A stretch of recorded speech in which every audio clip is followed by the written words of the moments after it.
that their informants tell them this and informants tell them that. I'm still trying, and I'm still trying to get somebody to listen to me out there and listen to my witnesses, and to at least take the material. You know, Dana Davis had the same stuff she showed me. She walked into the FBI in Oklahoma City shortly after the bombing and said, "Here, I have all this material. It may be of some assistance to you." And they said, "We don't want it." They refused to even take it. Just like Sudan trying to give us the names of Al-Qaeda and arrest bin Laden. Exactly. And they said, we don't want to do that. Well, then I think you're an investigator. You're a prosecutor, Mr. Shippers. You prosecuted the President of the United States, successfully got the indictment, but not... prosecuted the outfit here in Chicago for 5 years. So, you know, you can see the motive. I see more intelligence funding. I see the cashless society with the biometrics. I see an expanded UN. I see NATO planes patrolling our skies. Right.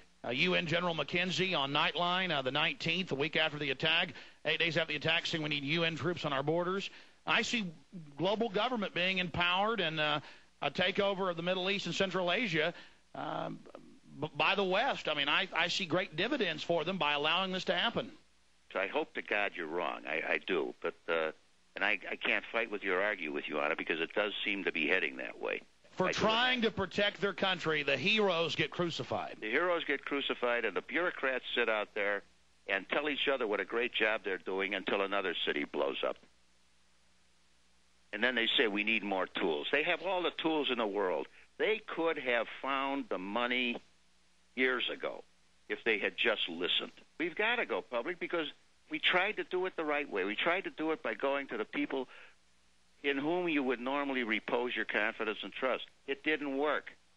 Nobody cares. Well, we know this. The bureaucrats are going to get even more funding now. You want more evidence of prior knowledge? The October 24th, 2001 Associated Press reported that Ari Fleischner in a White House press briefing admitted that George Bush and much of his cabinet were already on Cipro on September 11th, 3.5 weeks before the first traces of it popped up in Boca Raton, Florida. This is a whole nother section. We can make a whole other film on it, but it was actually proven that the anthrax was sent from Fort Detrick, Maryland, a U.S. weapons lab, again to create fear. Another smoking gun. It never ends. I know the information in this documentary film is extremely painful, but the facts are the facts. Bush signed a document blocking the FBI and Defense Intelligence from stopping Al-Qaeda. They're actually suing him over it now.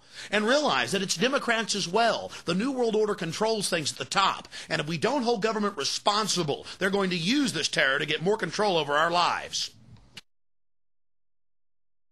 Now President Bush is seeking to restrict Capitol Hill probes. He had Dick Cheney call 6 separate congressional committees and threaten them, telling them not to investigate September 11th. And of course, the president has also activated the secret government. For the first time in history, FEMA command bunkers are brimming with National Security Agency personnel. And on top of it, Congress wasn't even advised. Neither the Senate leader nor the Speaker of the House were even told, despite the fact that they are in the direct line of ascension in the chain of power. Why isn't the president including elected officials in the continuity of government program? Back in 1999, there was a rising young star in Russia. He just stepped down as the head of the KGB, the new FSB, Vladimir Putin. He was Boris Yeltsin's top deputy. But how was he going to get into office when the polls showed the people didn't want him? Simple. He was caught blowing up 3 separate apartment buildings. That is, members of the FSB were, with explosives. Moscow police actually arrested them. Now in 2002, members of the FSB, the Federal Security Bureau, have gone public with the information, as well as explosives experts, and Vladimir Putin's best buddy, Boris Berezovsky. They seized his media empire when he reported the facts. Again, Moscow police, back in 1999, actually caught members of the FSB planning the bombs in a 4th building to create fear throughout the population. Now other top government officials have gone public, saying that they knew the government was actually preparing to bomb buildings in 1999 as a pretext for control. And now they're actually seizing the videotape that proves it when Russian journalists, as well as Russian politicians, try to bring the film back into the country. So, carrying one of them terrorist manuals, are we? It's Ashcroft standing over Uncle Sam reading a book that says the Bill of Rights. Sounds like a joke, doesn't it? You're about to see the evidence. It's actually the facts. They're teaching police, if you read the Bill of Rights, you're with the terrorist. What has America come to? We're becoming more and more Sovietized every single day, and our new gracious homeland leader is George W. Bush. It's a sick joke. Who really stands to gain from this terrorism? The evidence is clear. The forces of the New World Order. Now let's talk about terrorism. Let's talk now about terrorism and about those who see violence against innocent civilians as a legitimate means, in their view, to achieve their ends. This new law that I signed today will allow surveillance of all communications used by terrorists, including emails, the internet, and cell phones. The answer is yes. It's a war we have to win if we're going to protect the people of this country. I think the real issue is, what do we sacrifice, what do we give up in the process? So there is going to be a continuing trade-off between security and liberty and freedom going forward in the 21st century. Security is having this discussion right now with the political leaders, and we're probably going to be asked to do some things that many people might not like, because it's going to call into question some of the freedoms that we have had. Politics of terror. In the 20th and 21st century, inspection of any major terrorist event reveals that it is actually governments financing terrorist organizations to get a desired political outcome, to condition their population to accept higher levels of control. You've seen Hitler, Stalin, Mao, you've seen them all do it throughout the 20th century. And now in the 21st century, they're telling us it's going to be the century of terror and the century of a new world order.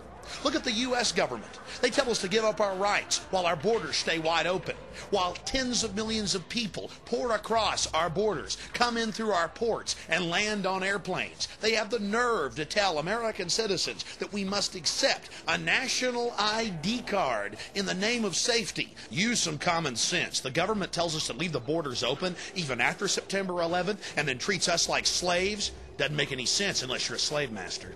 You see, ladies and gentlemen, you have been declared the terrorist. You're looking at an FBI flyer, and they've gone out nationwide, where the FBI actually states that Christians, conservatives, gun owners are part of terrorist organizations. Defenders of the U.S. Constitution are listed as terrorists. If police encounter them, call the FBI anti-terrorism hotline immediately. Even defenders of the U.S. Constitution, people that make numerous references to the U.S. Constitution. Wait a minute, I thought police swore an oath to protect and defend the Constitution. Not in the new America, not with an America with a big fat K. Face the facts, America. You are the terrorist. Abby Newman claims the checkpoint was unconstitutional. State police say the stop was legal, and Newman took it too far when she assaulted them.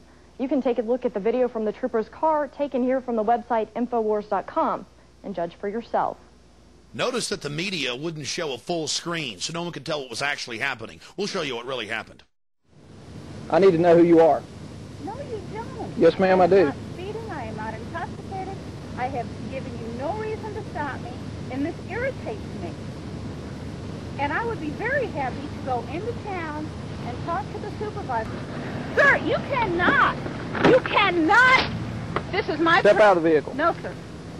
You cannot reach into this vehicle. Sure I can. You cannot. I got to know who you are. You do not. I must know who you are before you can go down the road. I have not broken any laws. I have not accused you of breaking any laws, ma'am. You just reached in my vehicle and opened this door and are demanding I have no idea who you are. The officer admits she's done nothing wrong, but she still must present her papers, all part of being guilty until proven innocent. I need to know who you are. Do you have a driver's license? You just proved to me you don't have probable cause because you don't avoid... Okay, shut your ignition off for me. Pardon me? Turn your car off for me. Why do I have to... Because I'm asking you to turn my car off. You are violating my United States constitutional rights. Any laws that go contrary to the United States Constitution are null and void, and I do not have to submit to them. I am not intoxicated. You have already stated you don't know who I am, so therefore... that's the whole point. I don't know who you are. I've told you who I am. Okay, this is an approved checking detail site. Are you going to tell me who you are? No, sir. You're not going to tell me who you are? You have not charged me with anything. You've not told me I've done anything wrong, and I do not owe you that, sir, because I don't serve you. You serve me. Okay. Because when you take one, you take another, and before you know it, we can't go anywhere without our papers, and that's what this is. May I see your papers, please? You can't travel down this road, ma'am, unless you show me your papers, please. You've already told me that the stickers are in order. I wasn't traveling in undue